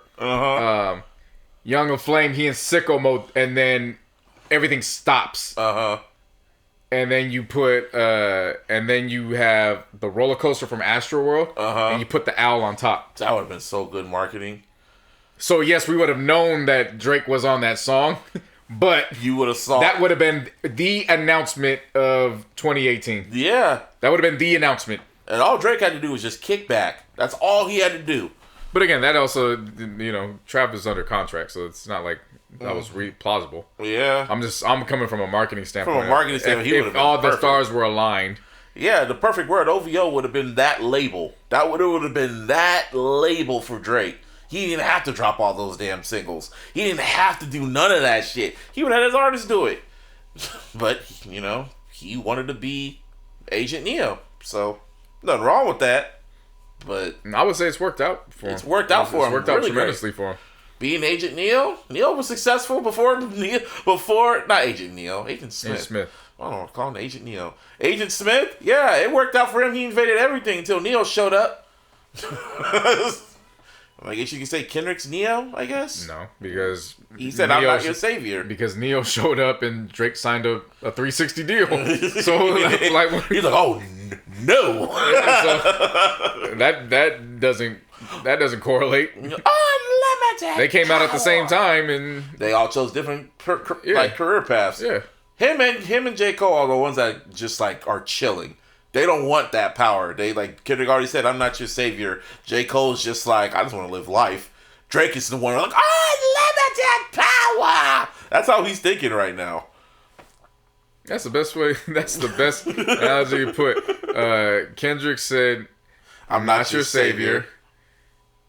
J. Cole said, "Yeah, this industry produces false prophets." Yeah, and Drake said, "Her fault." And you know what? All three of them worked. They all work. Nas, M, oh my God, that's literally the equivalent of Nas, M, and Hove. Shit. Nah, I'll put Kanye above Nas. But you know what I mean. In the 2000s. Nas wasn't moving like that in 2000. I don't know. You talk about sell wise and shit. I mean, yeah. I'm just talking about art artistically. But I'm gonna talk about their counterparts. I'm thinking about their counterparts for the most part. Cause yeah, but in order to be a counterpart, you gotta dominate your decade. Nas wasn't dominating the decade like that. Well, he defined like a genre of music. He had that title in the 90s. I'm just saying, like he still had it. Like they look at J. Cole the same way folks look at Nas. Yeah, but that was the 90s. That generation. When you name M and Hov, that's for the 2000s. And then M and Kendrick. Yeah, Kendrick kind of took over for M in a way. They both said, you know, I'm not your role model. I'm not your savior. And then you got Jay-Z and fucking Drake. They're like the counterparts to each other. So, because J. Cole, in a way, he is like Nas. He don't care. He just wants to spread knowledge, and he just doesn't care about all the other shit. Yeah. That's how I say. That's how I look at J. Cole the same way I look at Nas. Look at Kendrick the same way I look at M, and I look at Drake. That's why I can't wait for their fucking offspring to show up, if they show up. But like I said, OVO, what could have been. But Drake just wanted to be the leader. So anyway, football. But when you say that, why do you always say it like that? What? But you know, Drake just wanted to be the leader, as if like there's. I mean, it's like a castaway. It's a shadow. Because the problem is that I kind of just said it just to go to the next subject. Oh, no, sarcasm. but you do that at times. It's not just this time. Oh yeah, this time. Because you also say, okay, Cole and Kendrick want to, just do their own thing. But up until Baby Keem was in the effect, Cole and Drake were the only ones running their labels. That's true. I keep forgetting Kendrick was not like the head of TDE. Because his face was literally he was the face of TDE. Kendrick was literally the face of TDE. Then he was the face. In the background, you saw, what's his name? Absol and Schoolboy Q and J-Rock. Yeah, but the reason why I bring that up in particular is but he wanted to be the leader. But that's why Kendrick didn't re-sign with TDE. Because he wanted to be the leader. And truth be told, there's never a wrong time to do it. So I'm not saying he picked the wrong time to do it. Mm-hmm. But in comparison to Drake and Cole, yeah, it's really late. It really is late. That's why he got Baby King. Baby King's a good fucking free agent for him. Yeah. Absolute free agent. I bet you Top Dog is pissed he didn't get his ass. That's probably why they fell out. Because he probably wanted to sign Baby King, and Kendrick cockblocked that shit. And got him to PG Lang. And I think that pissed him off. I wouldn't be surprised. But again, see, that's the only reason why I bring it up. Not because we're trying to go to the next subject or whatever. But I don't know if you know this about yourself. You do that. Is when you compare them, you go, oh, but Drake wanted to do this, so it is what it is. Oh, yeah, I do say that. Yeah. And it's but what's wrong with that? Because he did things. Because Kendrick... You can use that, but Kendrick chose to not be the leader. Mm-hmm. So now we're here. We are here, yeah. You know what I mean? But the problem is that Kendrick's no longer associated with TDE. At all. So what would it have looked like if he decided to take the reins around Damn when him and Top looked like they were at their strongest as a unit? Damn, he really did. You see what I'm saying? So again, you can't just say, oh, well, Drake only did this. He was doing shit behind the scene. Yeah, I get you. Because then it would have made sense why Kendrick disappeared that long. Oh, we're working on this label situation. I got artists that are either going to be with me or they're going to be under this dual contract with Top. And I have writer's block. So, but that's the thing. He didn't have to say I was on writer's block. Yeah. That's again. This is what happens when you're not necessarily in that position, because there's a lot of things that Drake gets critiqued for that no one else does. Nobody brings that up when it comes to Kendrick. Mm-hmm. Probably because he's really low key about it. But what I'm saying is that if Drake were to come out and say I got writer's block, it wouldn't be that same response that Kendrick got. Oh no! But on the flip side, Kendrick didn't even necessarily need to say I have writer's block. Mm-hmm. All he had to say was, "Oh, well, Top and I were doing this new label situation where I got a label. He's helping me do it. We got artists coming out. I'm busy. Yeah, I'm busy. You know what I'm saying? Then when the album came out, it was like, oh, I was going through this and that. But that was the thing that, to me, that was something that hurt the rollout of the album. Because we knew he had writer's block.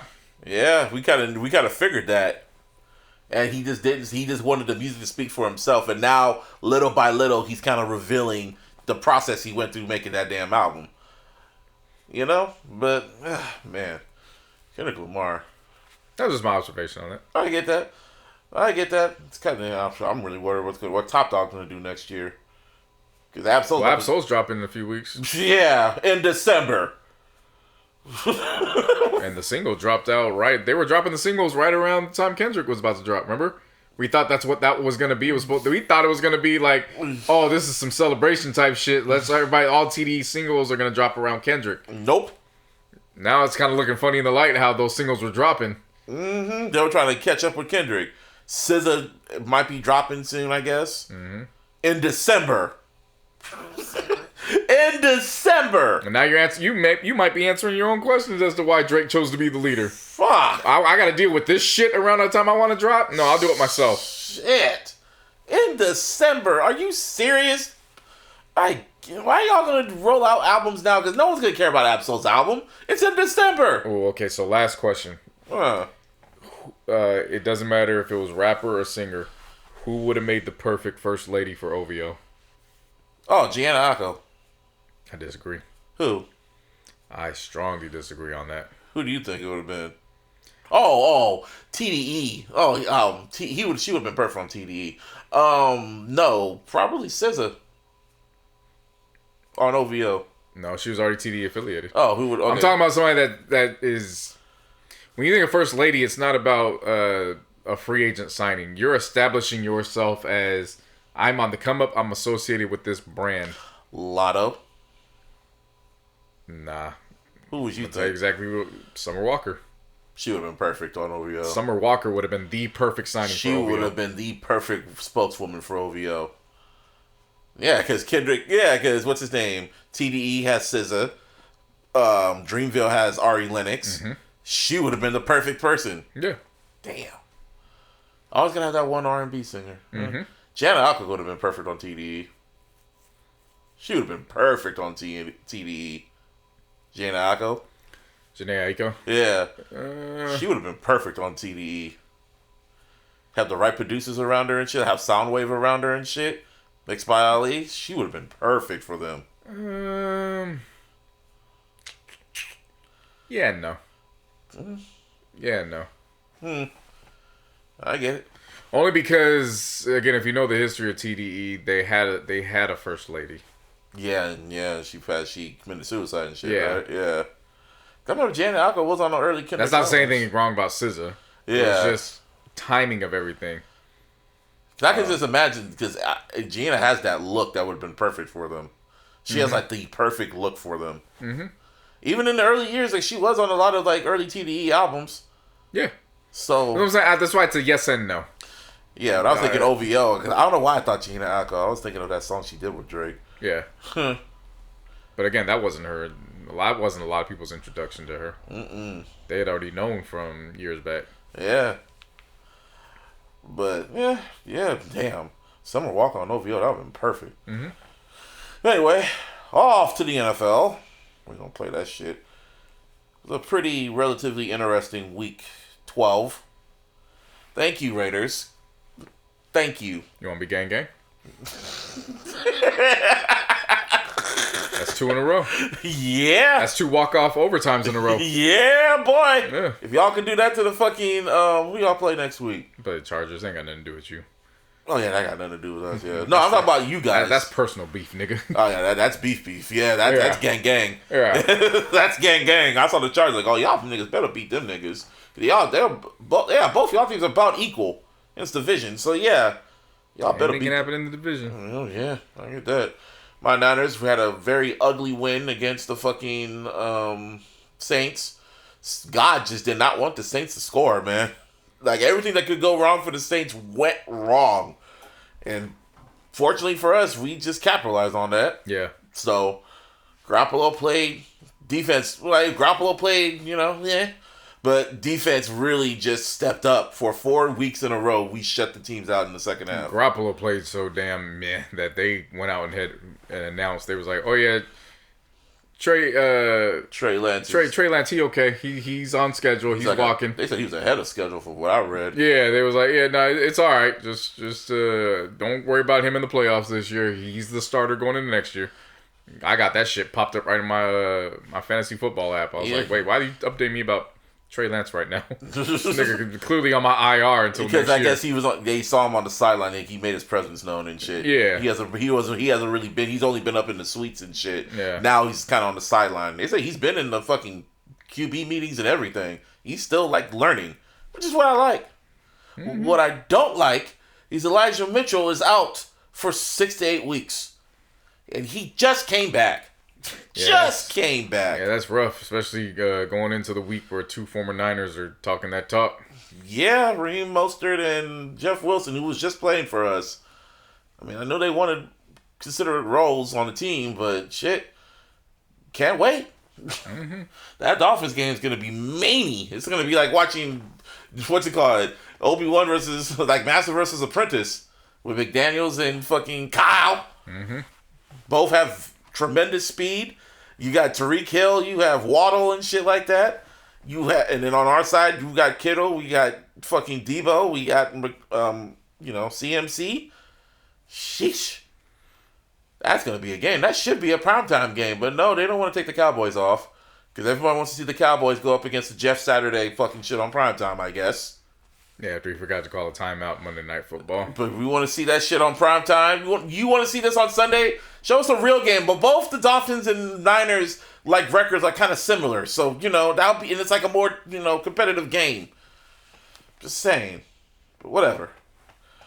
Let's see who else. Fucking Bengals won. Your Jets won. Who'd they play again? The Jets played against the Bears. Yeah, I thought the Peterman was about to start. Your boy. I was trying to get that agenda off real quick. That's your boy. They said Simeon fucked up his abdomen. They was like in the warm-ups. They was like, the Peterman's going to be starting. I turned that game on. I said, well, where the fuck the Peterman at? Peterman? Where the Peterman? Man, there's Simeon right damn there. Man, I hope y'all motherfuckers lose. That motherfucker ball. And they lost. They lost. They lost the game. They lost the game. You want to crowd them? Then fucking crowd them then. Who else played? The Ravens and the Jags had easily game of the morning. I heard because I had to go to work and shit. But 28-27, that was the final. And then Trevor Lawrence pulled some shit out of his ass. Mm-hmm. Oh boy, I don't want to take out Travis. I'll make Travis. So what happened? Trevor Lawrence threw a touchdown with 11 seconds left. See, I like Trevor Lawrence. The touchdown, I forgot who it was, if it was Zay Jones or if it was Marvin Jones, had one of the nastiest foot taps to make sure the touchdown counted. Because the rule is 2 feet. Yeah. He tapped both. He tapped his foot twice. How do they do that shit? How do these receivers do this shit? Yeah, 1 foot, but he got it down twice. And I was like, oh my God. How do these That was the game winner. He tapped the foot down twice. Because his foot was still in the air. He couldn't get the other one without going out of bounds. Wow. So he managed to get the foot down on initial catch, and then he went up in the air again and then got it right down again before going out of bounds. How do these receivers do that shit? Muscle memory. That is nuts. Muscle memory. Especially in the middle of the game and shit, just to know where you're at in the end zone. Yeah. Sunday was a Sunday night. We got the first view of Love Hurts. Oh yes. Oh yeah. Jalen Hurts wins. Oh my God, I'm so glad I made that trade twice in fantasy football this year. Oh no, I already had him in one fantasy league. He took the Packers' soul. He had 125 yards rushing and 125 yards throwing in the first half. Fucking shit. NFC East is that... Or no, I'm sorry. At least he had 125 yards rushing in the first half. Yeah. He finished with 157 yards rushing, and I think he... I guess the Packers can never stop the fucking run. Yeah. They can't stop the run at all for years. They still can't do that shit. Now, Jalen Hurts is Himothy. Yeah, he is. He's Himothy. I still give that to Patrick Mahomes. No, you can give it all you want. Jalen Hurts has been easily the top 5 most consistent fantasy player the last 2 seasons. Really? He's Himothy. There can be multiple variations of him, and he is Himothy. Shit. Who I was about to say? The Commanders won too. Yeah, I was. The whole NFC East, bro. They all have winning records. Like the fuck. Mm-hmm. Who saw that shit coming? That's basically what it is. In the NFC, it's the NFC East. That's all in the wild card. And then in the AFC, it's the AFC East in the wild card. Everybody was too focused on the West. Only one West Coast team is only in the playoff picture right now. Yeah, for each one. Yeah, my Niners. For each conference. It's my Niners. Everybody was so focused on the West of both sides, and it was like, nah, the East is where it's at this year. The East is where it's at. I'm sorry, my bad. Our bad? Shit. But if we're done with the NFL, I ain't talk that cash shit. Right. And I've been waiting, baby. Ohio State. Oh. Somebody did this. Y'all got that ass ran. Woo! My little brother Harbaugh. Ooh, I've been waiting all these years. So many years. What is the back-to-back wins finally for Michigan? The first time since 2000 or 2001. That's what Harbaugh does, man. Get y'all hopes up. Because now they're in the fucking, what's it called? Nah, they ain't looked like this before. They ain't looked like this before? No, they were the 2nd seed going into the game. Wow. They were ranked number 2. Wow. I mean, I'm sure they're going to keep the number 2 ranking. Harbaugh, man. But it's so wonderful. You got them. LSU blew it.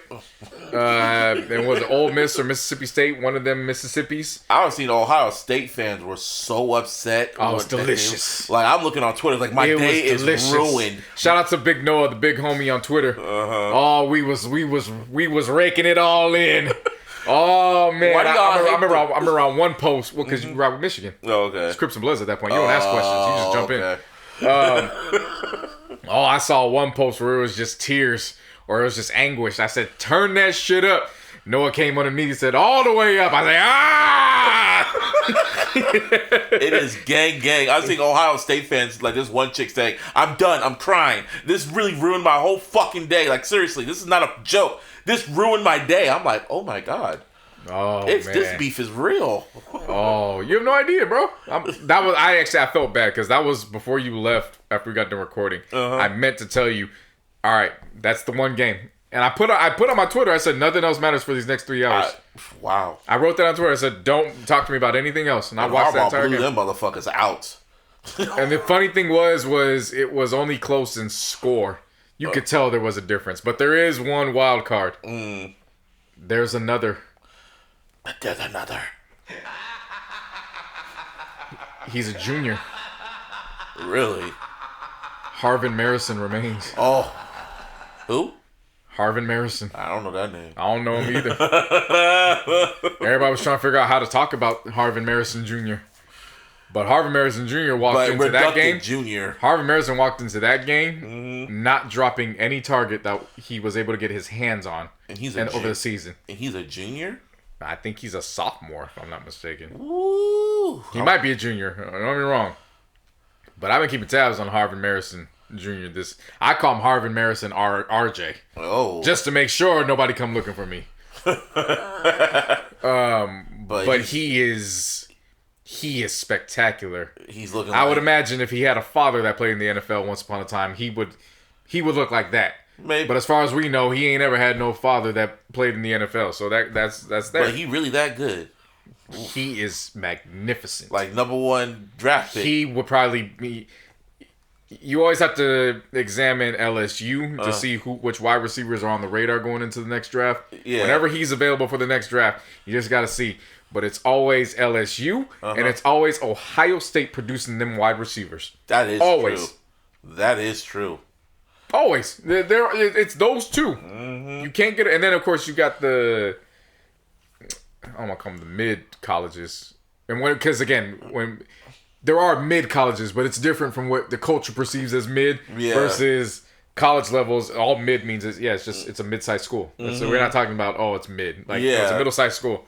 You get a few of those that produce some bomb-ass receivers. But when it comes to receivers, there's two schools I think of. That's Ohio State, and that is LSU. But unfortunately for y'all niggas, y'all lost. Both of y'all. Because at Michigan, we produce running backs. Run! And boy, was they running. Sprinting. You saw how Josh Jacobs ran to end the game? Yeah. That's all Michigan was doing throughout the game. I ain't see one touchdown that was less than 20 yards that day. Them niggas were just Harbaugh was just running the ball tough. I saw one kid, he ran 75 yards. Holy shit. That's how it is in college and football and what's it called? High school. Just mind you, they did this without their starting running back. Wow. He got hurt midway. Wow. Man. That's what I did. Like college and high school, they're the ones that produce those running backs. They ain't no fucking bombing passes. We just run the ball for fucking 50 yards. Yeah. Them breakaway touchdowns. But I just had to get that off. TCU handled business, so I'm hoping TCU is in the mix for that ranking. Matter of fact, let's look now. They posted them. I'm pretty sure it should be available as we're talking. Yeah, they posted them. I think I deleted it. Yeah, ESPN posted the shit. I think Michigan's number 2. USC won. USC beat UCLA. Yeah, Ohio State's now ranked number 5, which means... What am I going to see? Georgia, number 1.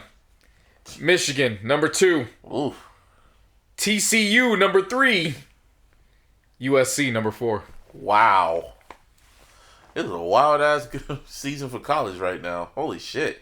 And Bama. And I don't feel comfortable in either of that because you still have the conference title game. And that fucks up everything. Really, though. So we going to see if that holds up over the next 2 weeks going into the college playoff. Wow. Yeah. That's nuts. So, my friend just sent me a text that fucking... I don't know if this is real, but I can see J-Lo saying this shit. So, it says J-Lo just revealed with Time that she is doing a Whitney Houston tribute at the Grammys next year. J-Lo said, I feel that Whitney's songs fit my vocal range very well. I'm going to sing I Have Nothing and I Will Always Love You. Somebody did this.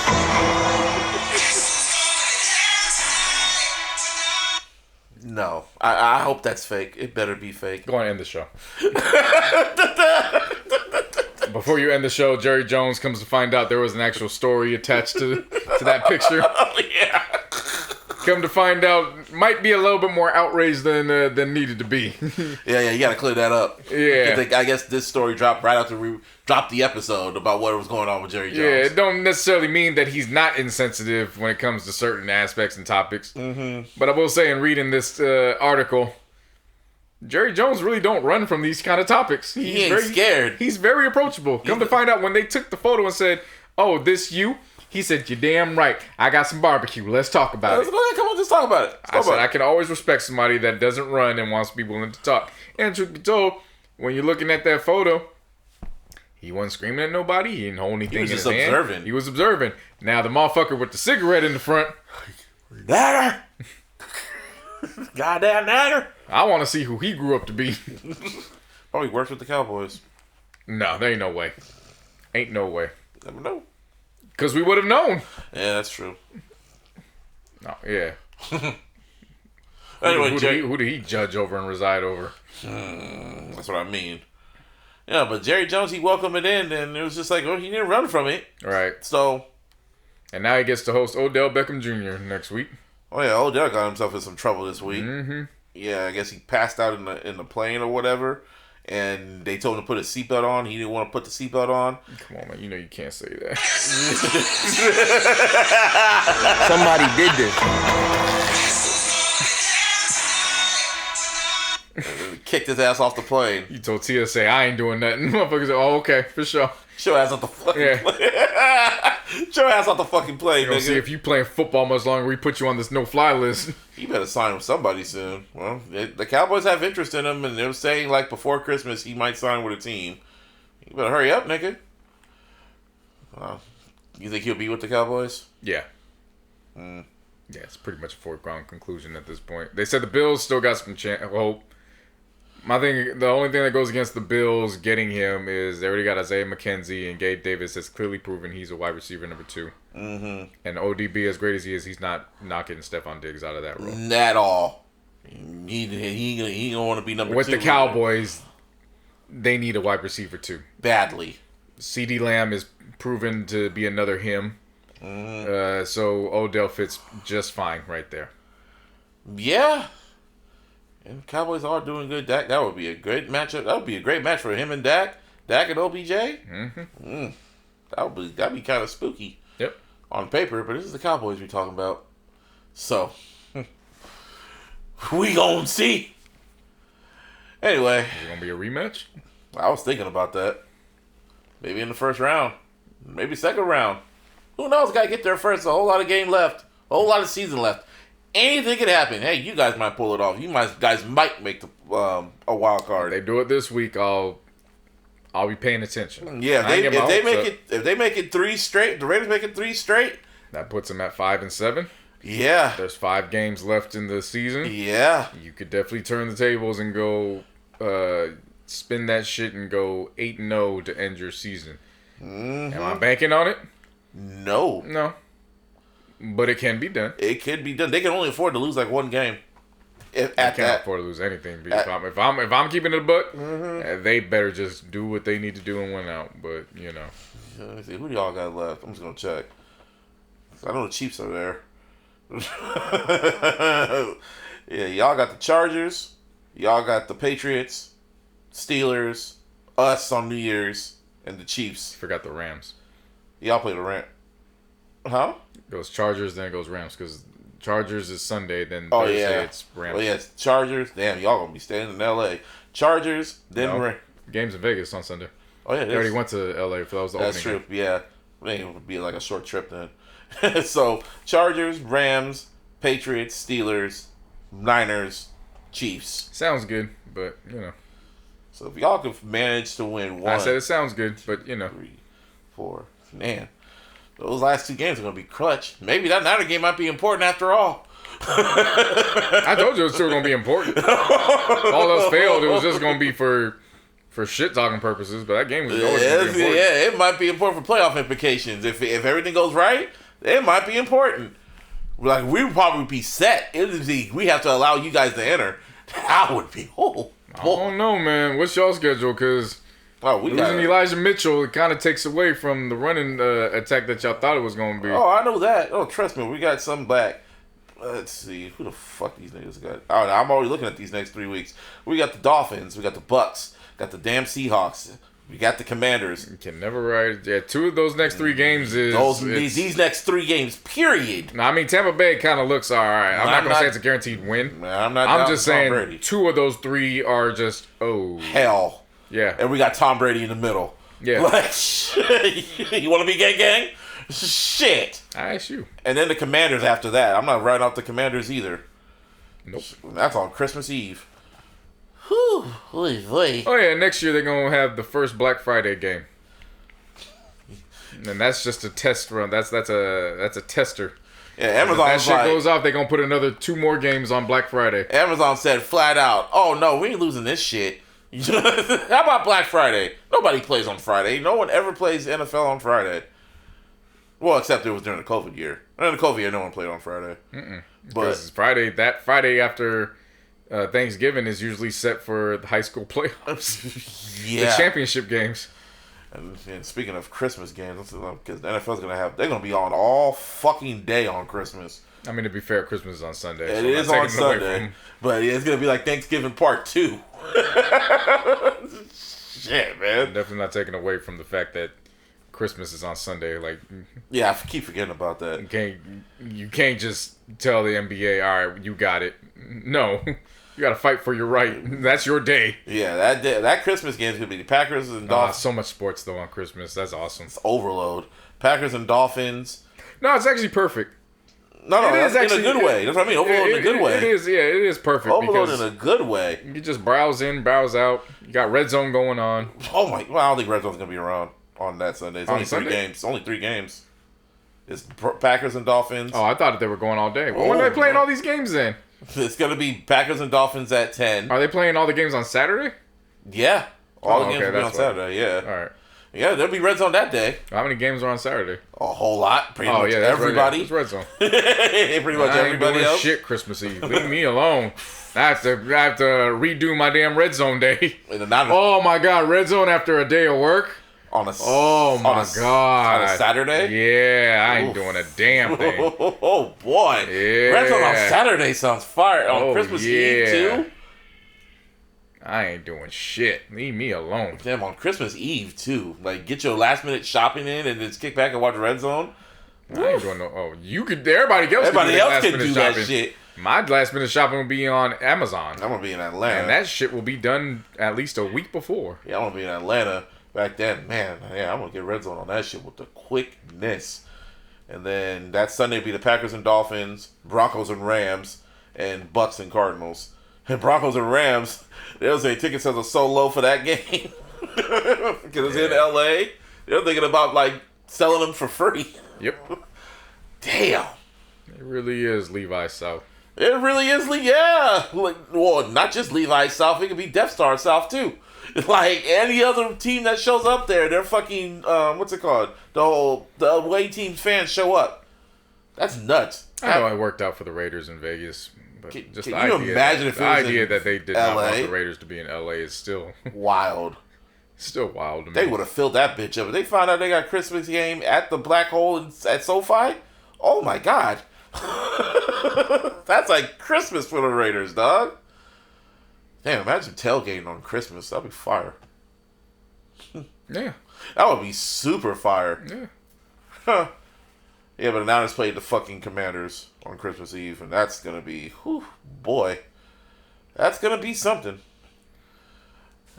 Well, on that note, next week it'll be the last episode, right? What's next week? Not Christmas, but yeah, because we're kind of checking out a bit now. Yeah. You know. Well, we'll let y'all know. I don't know why you brought it up. I don't know why. I thought you were gonna bring it up, like you always do. I ain't say anything. I know, but no, I was thinking ahead. I don't say anything because I don't know what the fuck happens. Nothing's ever promised tomorrow. Okay, well, just take back. I take back anything that happened. Yeah, I don't know why you said that. Everything I just said, I'll take it back. Shit, it was just like a good conversation we had going. So I was just. But anyway, this is episode 282. 283. 283 of the most consistent podcast in the area. Brought to a sense, you can always follow us on Twitter. Shout out to Mr. Fab. As long as it's still standing. You can follow us on Instagram at iLLogical Sense. You can still follow us on Twitter at iLLogicalSP. You can always follow us on Instagram at iLLogical Sense. And, of course, on the Facebook. Give me a hell yeah! And on all social media at JCNoHoney. I don't know what I be talking about nowadays. Nowadays, everybody want to talk. You be talking. No, for real. I generally don't be knowing what I be talking about now. I really just use my Twitter just to retweet, just so as I could keep up with what's going on. That's how I'm feeling about it. I was low key like I'm legit checked out from this. I'm literally checked out. Like as soon as Nas dropped, that was the checkout point. Yeah, maybe it's a good thing you did bring that up then. All right, next week is our last.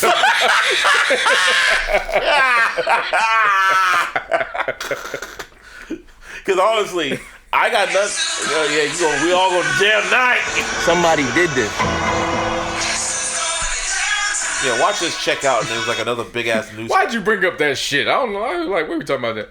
Yeah, I guess I am kind of checked out. So yeah, next week is the last episode. No, watch this check out, and then some massive, great story. I'm going to be very specific of how I say it. A massive fuckery of a great story drops. Like, you know, Pusha T decided to beef with Kanye or some shit. Is that a great? Come on now. You said a great story, then you went to black on black crime. Yeah, imagine if Kanye drops a diss track to Pusha T. Oh, God. See, you keep talking. All we're trying to do is end this episode. You keep talking, and we're just trying to end the episode. Anyway, Illy's next week. Yeah. Yeah. On that note, we out. Happy holidays. Yeah. Peace. Peace.